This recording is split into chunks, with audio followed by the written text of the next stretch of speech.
এরই মধ্যে মুসলিম উম্মার সবচেয়ে বড় ধর্মীয় উৎসব ঈদ উল ফিতর আসলে দুয়ারে করা নাড়ছে।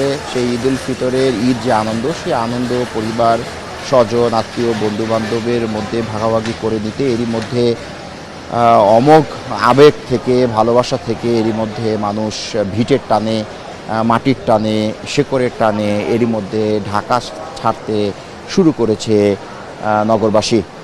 যেহেতু গণপরিবহনের মধ্যে সবচেয়ে বড় গণপরিবহন এই রেল, সেই রেল যোগে বিশাল সংখ্যায় মানুষ ঢাকা ছেড়ে বাড়ির পানে ফিরে যায় মূলত ঈদ উদযাপন করার জন্য।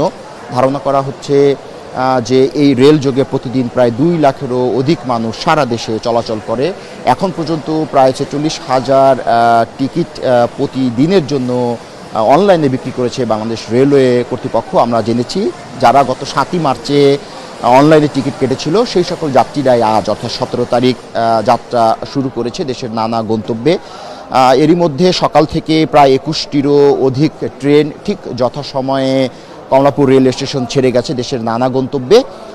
3টি ট্রেন কিছুটা বিলম্বে কমলাপুর রেল স্টেশন ছেড়ে গেছে। এর মধ্যে সিলেটের রয়েছে পারাবত এক্সপ্রেস এবং আরেকটি হলো চিলাহাটি এক্সপ্রেস। এই দুটি এক্সপ্রেস মূলত কিছুটা বিলম্বে ঢাকা ছেড়ে গেছে।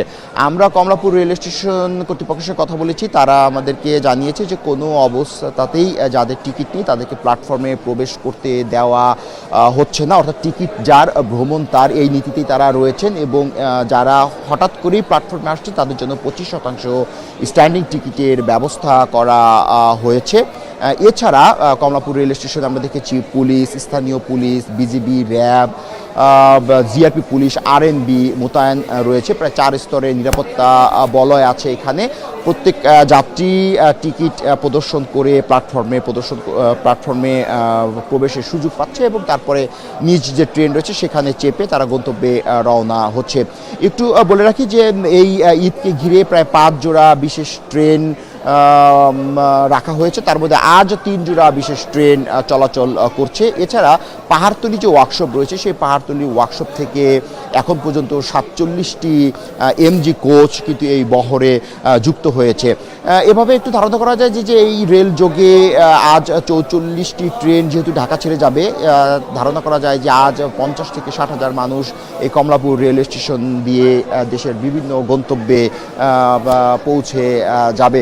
যেহেতু ঈদ উল ফিতর আসন্ন, এই সময়টায় অধিকাংশ মানুষ, নগরীর অনেক মানুষ ঢাকা ছেড়ে যায়। ঢাকা মেট্রোপলিটন পুলিশ ডিএমপির একটি পরিসংখ্যানে দেখা গেছে যে প্রায় 1.5 কোটি মানুষ ঠিক এই সময়টায় ঢাকা ছেড়ে যায় এবং একই সঙ্গে 15 থেকে 20 লাখ মানুষ ঢাকায় আবার প্রবেশও করে থাকে। তো যেহেতু এত বিশাল সংখ্যায় মানুষ ঢাকা ছেড়ে যায়, এই যাতায়াত নির্বিঘ্ন করার জন্য অন্যান্য সংস্থার পাশাপাশি রেলওয়ে কর্তৃপক্ষেরও নানা উদ্যোগ থাকে। আমরা দেখেছি সেই উদ্যোগের ধারাবাহিকতায় বলা যায় যে বুড়িমারি, নীলফামারী, লালমনি, পঞ্চগড় এক্সপ্রেস যেগুলো ঢাকাগামী, সেই ট্রেনগুলো মূলত কমলাপুর রেল স্টেশনে আসার পথে বিমানবন্দর রেল স্টেশনে যাত্রা বিরতি করেছে। আমরা দেখেছি, আমাদেরকে জানানো হয়েছে। সেটি করা হয়েছে এই কারণে যে অনেক যাত্রী রয়েছে যারা টিকিটবিহীন, সেই টিকিটবিহীন যাত্রীরা যেন কোনো অবস্থাতেই ট্রেনে আহরণ করতে না পারে। এক অর্থে তাদেরকে অকুপেন্সি বলা হয়, অর্থাৎ অনেক যাত্রী আছে যারা দাঁড়িয়ে যাত্রা করেন, সেই দাঁড়িয়ে যাত্রা রোধ করার জন্যই মূলত বিমানবন্দর রেল স্টেশনে ঢাকাগামী যে পরিবহন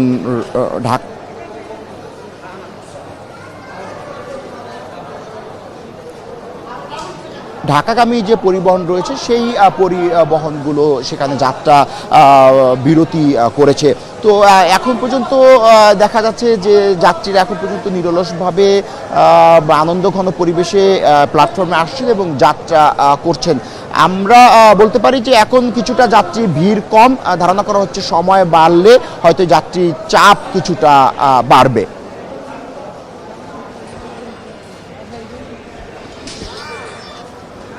হ্যালো, হ্যাঁ, ধারণা করা হচ্ছে যে যাত্রীর চাপ ধীরে ধীরে হয়তো বাড়বে, যেহেতু এখনও পোশাক কলকারখানা অন্যান্য আরও ক্ষুদ্র শিল্প প্রতিষ্ঠানগুলো এখনও যেহেতু খোলা হয়নি, এখনও চলছে। ধারণা করা হচ্ছে যে বিকেল নাগাদ যদি এই অর্থাৎ পোশাক কলকারখানা অন্যান্য ক্ষুদ্র শিল্প অন্যান্য আরও যে শিল্প প্রতিষ্ঠান রয়েছে সেগুলো যদি বন্ধ হয়ে যায়, বিকেল নাগাদ হয়তো যাত্রীর চাপ হয়তো ধীরে ধীরে বাড়তে পারে। একটু বলে রাখি যে এখন পর্যন্ত এই বিশাল সংখ্যায় যাত্রীদের চলাচল নিরবিঘ্ন করার জন্য এরই মধ্যে ট্রেনের যারা কর্মরত অফিসার রয়েছেন এবং কর্মকর্তা যারা রয়েছেন তাদের সকলের ডে অফ এখন পর্যন্ত বাতিল করা হয়েছে, এবং পাহাড়তলি যে ওয়ার্কশপ রয়েছে সেখান থেকে প্রায় 47টি এমজি কোচ এই বহরে যুক্ত করা হয়েছে রেলের নিরাপত্তা এবং চলাচল নির্বিঘ্ন করার জন্য। সব মিলিয়ে এভাবে বলা যায় যে রেল স্টেশনগুলোতে সার্বিক নিরাপত্তা ব্যবস্থা ভালো। এখানে আরএনবি কাজ করছে, জিআরপি, পুলিশ, স্থানীয় পুলিশ, র্যাব, বিজিবি, আমরা আনসার সদস্যকে দেখেছি তারা বেশ সক্রিয় থেকে টিকিট যাচাই বাছাই করছেন। এবারই প্রথম রেলের যে টিকিট ট্র্যাকিং সিস্টেম সেটি চালু করা হয়েছে, অর্থাৎ একজন যাত্রী প্ল্যাটফর্মে ঢোকার পরে তিনি স্ক্যান করে জানতে পারছেন যে তার ট্রেনটি কোথায় আছে বা কোন প্ল্যাটফর্মে আছেন সেটি তারা মোবাইলের মাধ্যমে স্ক্যানিং করে জানতে পারছেন, এবং সেই প্ল্যাটফর্মে এসে যে নির্দিষ্ট যে ট্রেন রয়েছে সেই ট্রেনে তারা চেপে তাদের নিজ গন্তব্যে রওনা করতে পারছে। তো এই ছিল আমার কাছে কমলাপুর রেল স্টেশন থেকে ঈদ যাত্রার সবশেষ তথ্য।